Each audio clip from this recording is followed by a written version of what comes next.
Andre कारपैती AI की दुनिया में बहुत बड़ा नाम है। रिसेंटली आंद्रे ने एक ट्वीट किया कि जब उन्हें कोई एआई से सीरियस काम करवाना होता है तो वो टाइप करना बंद कर देते हैं, वो वॉइस मोड ऑन करते हैं और बस बोलते चले जाते हैं। 10 मिनट तक जो मन में आ रहा है वो बोलते चले जाते हैं। और मज़े की बात यह है कि इससे एआई का रिस्पॉन्स बेहतर होता जाता है।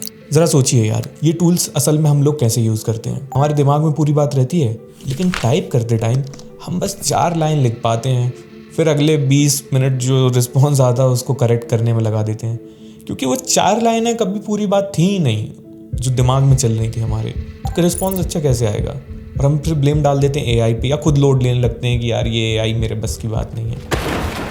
और अगर आप मेरी तरह बाइलिंगुअल हो, हिंदी इंग्लिश मिक्स वाले आदमी हो, बात दिमाग में किसी और लैंग्वेज में बनती है, आप उसको दूसरी लैंग्वेज में कन्वर्ट करके फिर कंप्रेस करके बाहर निकालते हैं, इसमें बहुत लॉस ऑफ ट्रांसमिशन होता है जो आपके दिमाग में था और जो पहुंचा उधर तक। और इसका असली सॉल्यूशन तेज़ टाइपिंग नहीं है, सॉल्यूशन है उस बैरियर को ही बाईपास कर जाना। और कारपैती के हिसाब से ये वॉइस इनपुट वही दूसरा रास्ता है। लेकिन ये रास्ता तभी बढ़िया रहता है जब दूसरे रास्ते में बैरियर सचमुच में नीचे आया हो। अगर वॉइस इनपुट टूल आपको सुन ही गलत रहा है तो फ्रिक्शन कम नहीं होता, उल्टी फ्रस्ट्रेशन बढ़ जाती है।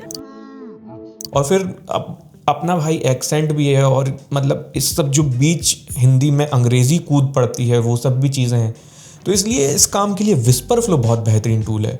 और सिर्फ एआई यूज़ के लिए नहीं, जैसे मैसेजिंग है, ईमेल में भी हम लोग टाइपिंग में आलस कर जाते हैं और बात अधूरी रह जाती है, वहाँ भी ये बड़ी कमाल की चीज़ है।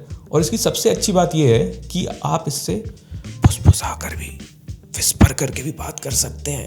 इस सिचुएशन को एक फिजिक्स से, केमिकल रिएक्शन के एक्टिवेशन एनर्जी के कॉन्सेप्ट से समझाते हूँ। देखो, एक केमिकल रिएक्शन तभी पॉसिबल होती है जब मॉलिक्यूल्स में इतनी एनर्जी हो कि वो एक बैरियर को पार कर पाए उस एनर्जी को होने के लिए। तभी तो, इसलिए तो हम लोग हीट वीट करते हैं ना। तो उस एनर्जी बैरियर को, उस दीवार को कहते हैं एक्टिवेशन एनर्जी। ऐसे ही आपके थॉट्स और एआई के रिएक्शन में भी कुछ होता है जो बड़ा और क्लियर आइडिया होता है, उसमें दम होता है, उसे तो आप टाइप कर ही लेते हो। लेकिन वो जो आधा अधूरा ख्याल होता है, वो जो हाँ लेकिन, वो जो रुको ज़रा, वो वाली जो बातें रहती हैं, वो सब उंगलियों के बीच अटक के रह जाती हैं। टाइपिंग उन्हें चुपचाप मार देती है। इसलिए बड़ी बड़ी बातों के लिए, स्मूथनेस के लिए, खुल के खुद को एक्सप्रेस करने के लिए टाइप मत कीजिए, वॉइस इनपुट देकर देखिए। विस्पर फ्लो यूज़ करके देखिए भाई, मक्खन चीज़ है। आपके थॉट्स की गाड़ी एआई की पटरी पे सरसरा के दौड़ेगी। Link is in the description.